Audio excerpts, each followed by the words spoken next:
there. This is a little chat from me and Shamley, unfortunately, just to go over a few of the issues that I've noticed in the last few days in certain shops. We've got certain sites, and we're going to name them: Bearsden, Strathclyde, Autoport, which I believe are underperforming in certain aspects. The main aspects is training is not there, and complaints about staff are there, and the complaints about the staff are actually properly justified because they are not moving on, and in the sense of the training, in the sense of what the managers expect, and it comes down to training from the managers. Now, the sites that are performing in that respect, I would say, are Rutherglen is performing. Surprisingly, Braeside is performing. Now that's a surprise. It's taken a long time, I think, for Braeside to perform. It's taken a long time for Derek to trust other people to do the training. Yeah. Now, I haven't spent enough time in Braeside to go, yeah, the staff are fantastic, the staff are doing this, but I certainly don't hear the complaints from the manager to say my staff aren't doing the work. They're not moving on. Now, I could probably go in 5 minutes and check, but at the moment I haven't heard it. I know from Rutherglen the staff are all well organised. I see the group chats, I see what's happening in the site. There is never ever any issue in that site about doing things. So the sites performing like Rutherglen, when you read into the group chats, you actually see how the staff are performing. You see that they're following up from the manager's instructions. They're not having to be constantly fed. Not having to be constantly fed, and you're not having this constant disappointment from the manager when she's coming back to go, why is this not done, why is this not done?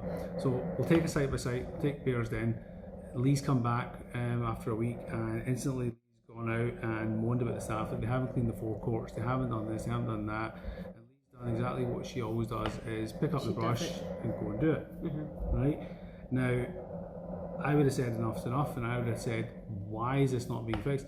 If you keep picking up the shit from your staff, why would they do it? They're pretty much like kids, you know. If you keep on doing it for them, they're never going to change. You need to stand back and do it and show them that this is what I want you to do. Now, so that's one side. Let's look at Autoport, and it's similar vein. Autoport's got an abundance of staff and has a manager called Kerry. The problem in Autoport is you're too focused on having to do till shifts, you're too focused on having to basically put out little fires rather than spending that time coming off, training the staff. This is what I want, this is how I want you to do it. How do we do this, guys? How do we do that, guys? But if you're constantly having to say, yes please, I can help you, I'll go and do the delivery, I'll go and do the stock, nothing's going to happen. Absolutely nothing's going to happen. It's just going to be the same old thing. 3 months later, we're all going to come back to the same cycle and go, how do we do this? And then you're going to complain about your staff, you're going to complain about your team leaders, you're going to complain about your supervisors, but in actual fact what you need to do is one-to-one training. It's train again, right, to get your results. Right, moving on to Strathclyde. Now, Strathclyde, don't go there a lot. Maybe I should have gone there a lot. I went last week. And what I observed is, the shop is clean. The shop is looking like everything's ticking the boxes. The labels are all done. The price points are all done. If anybody was to come into that shop and observe it, they go, yeah, it's a nice shop. It's fully stocked up. There's things that are, there was things that were missing and stuff, and the things that I've let go of and I haven't realised, which is why you've got another £1,100 of booze, of spirits coming in.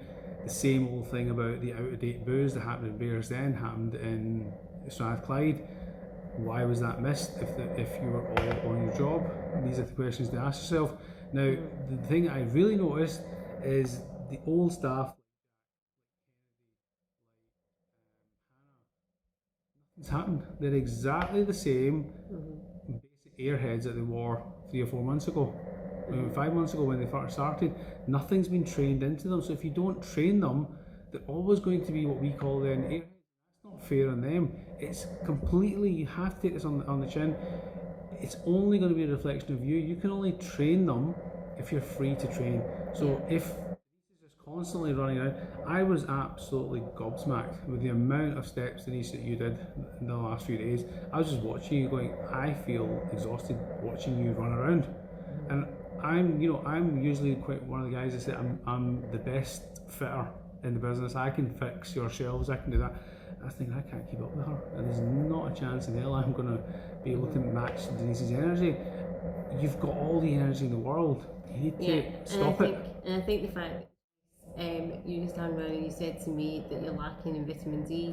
I don't think it's a vitamin D. I think you're just running around. I can get you vitamins, just in case you're wondering. I do have Vix vitamins. is very good at that, but I don't think it's a vitamin D. I think it's the fact that you're running around and it's non-stop and you're just taking too much. And really what this whole session is about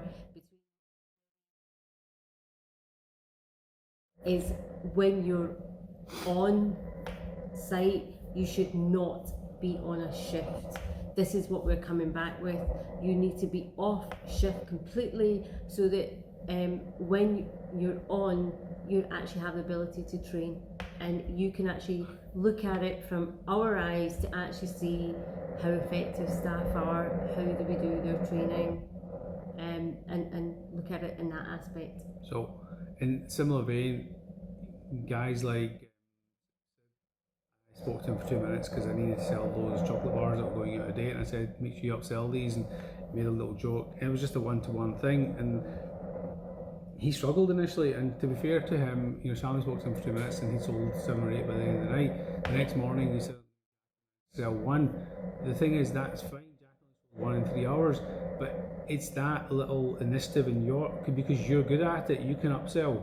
Managers generally can upsell. If you just talk, have a little bit of banter. I don't think he's had that communication. I could be wrong. You might tell me, actually, you know what, Vix, you're wrong. I've spent hours and hours and hours with him. At which point I would say to you, some of those hours you should have spent with the HR and got rid of them. But I don't know that. That's purely down to what your analysis of the situation and come back. You've got to look at it that your staff will only get better if you spend time with them. And now we want you three, it's coming down to you three, is to completely come off shifts, only be on the shifts if you have a sickness, if you have a shift to cover, right? Yeah, and that's a separate issue altogether. That's if you look at do shifts when the staff let them down. Kim does do shifts when her staff let her down. She feels she has to come in, but between them they come in alternate times, so the staff don't really know when they're going to come, and they're able to go in to the business and go, let me see what I'm going to do today. Right, let's spend 10 minutes with you, right? Kennedy, let's spend 5 minutes with you, right? What you're doing, all these guys, to bring these up, guys. Why is that dirty? Why is that dirty? Why is this not clean? It might even give you time to make your own checklist. I can't make your checklists for you. I just don't. Got too many things. And I think before, when you've actually done training, you're probably thinking, because you're on shift or you're giving that staff member very limited time because you've got 1,001 other things to do, and that's probably what's on your head. And this is the reason why you need to come off the shift, so that you can actually have that one-to-one, give them that attention that they actually need. I mean, that simple night that I was with, it's actually speaking to them and saying, look, come out your comfort zone, show us a bit of your character. And what's the worst is that the customer's going to say? No. So that is what we need to do, and talk to them, and so this is the opportunity to actually give your staff one-to-one. And then even like, for instance, you coming back after the week, the shop shouldn't, I shouldn't go into your site and see all the cushions are dirty, because actually the management there should have seen it themselves.